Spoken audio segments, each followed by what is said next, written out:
Like, why? This is an area that you've worked in a lot before Parliament as well. Why do you think we don't have that? Yeah. Look, I think people will say all the core inputs, Britain's market size is small, Britain's got a capital challenge, Britain's got a challenge in terms of capital markets and exits, kind of all there are definitely things we should be doing on all of them, and we're doing things on all of them. I'm very happy to talk about them. I think the central thing, from my point of view, is that the most valuable commodity and asset now is a sense of outsized ambition and optimism.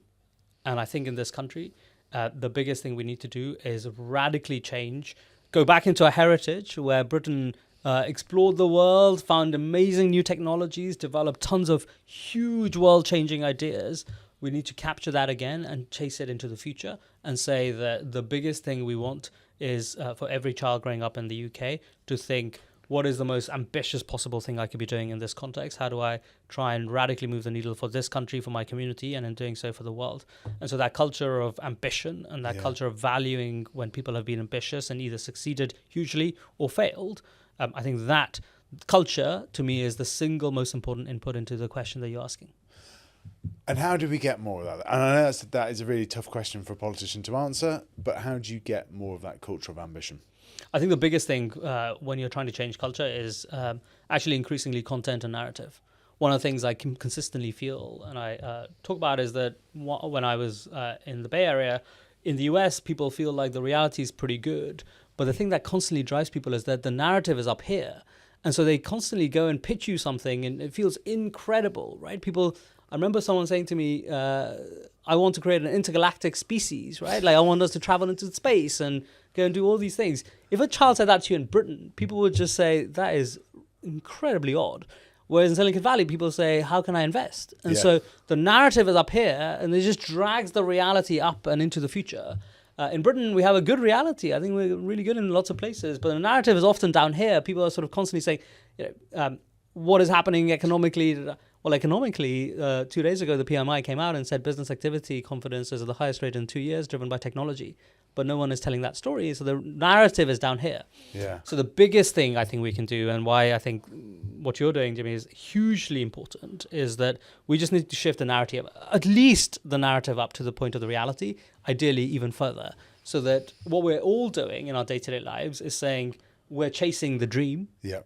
And let that be the thing that dominates the conversation so that we can all help each other chase that dream, rather than being fantastic people at diagnosing the reality and all the problems with the reality and the ways in which it could go wrong. That's an important skill in lots of places. It's really critical. But I think what we need a little bit more of is chasing the dream rather than being fantastic, accurate folks at diagnosing the problem.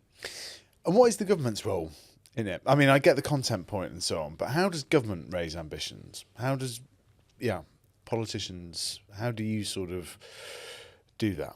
Well, I think the easy and starting point is to make sure some of the key inputs are fixed. So we're making sure that if you're a worker in a startup, you have the best tax option scheme in the world through the Entrepreneurs Management Incentive Scheme, EMI. So that's really fundamental. When you dream big, you make sure that you can chase that and the tax system supports you in chasing that. We're making sure that we're plowing tons of capital into making sure that kids in this country can start and scale and stay here when they're starting businesses. So the BBB, the British Business Bank, is now going to invest not just $1.5 billion, but $2.5 billion a year. It's going to focus that on technology and scale-ups.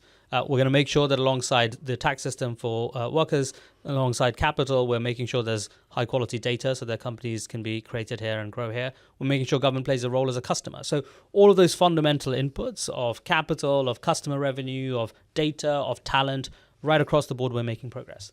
But the big thing that I think government should do, and we're doing more and more, is to reset the conversation, is to show up and say, if you've done fantastically well in Britain, we are going to make a national hero out of you. Yeah. And we're going to not just do that, but we're going to tell that story again and again and again in our public debate, in our schools, in our organizations across the board. So the fact that Tom Blomfield from Monzo is an AI ambassador, or Raya Hatzel from DeepMind is an AI ambassador, or Simon Johnson, who won the Nobel Prize for Economics, is an AI ambassador, is in large part, it feels like, okay, you've appointed someone. But the big thing is we're saying these are people that we want to make national champions out of. And there are many more across the country.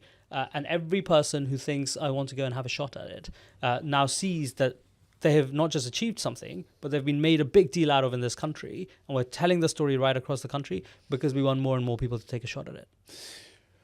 Do you think we need some kind of like Britain's Got Entrepreneur type competition? Yeah, the sort of Shark Tank type thing with a patriotic element to it. Yeah, I think so. Because one of the things I feel is it's not just about shooting big and just doing what others are doing in America or China or India or whatever. It's actually doing it with British values. Mm-hmm. And one of the things I find really compelling, I remember I spoke to founders who just left Google DeepMind to start a new frontier lab. And I said, why are you doing this in London? And they said really compellingly that when we build in Britain, we build it with taste. If you look at how much slop is being created with AI and how much science is being created with AI, in Silicon Valley, it's a lot more slop than science. Yeah. In Britain, it's science and much less slop. And that's because we've always had this sense that we want to not just have technological progress, but we want to have technological progress in the interest of people. And I think we can tell a very distinct story about what is distinctly British AI or distinctly British entrepreneurialism, which is rooted in real world difference. So Britain's got, reality TV show focus on enterprise. Jimmy, your next expansion for Jimmy's jobs is ready to go.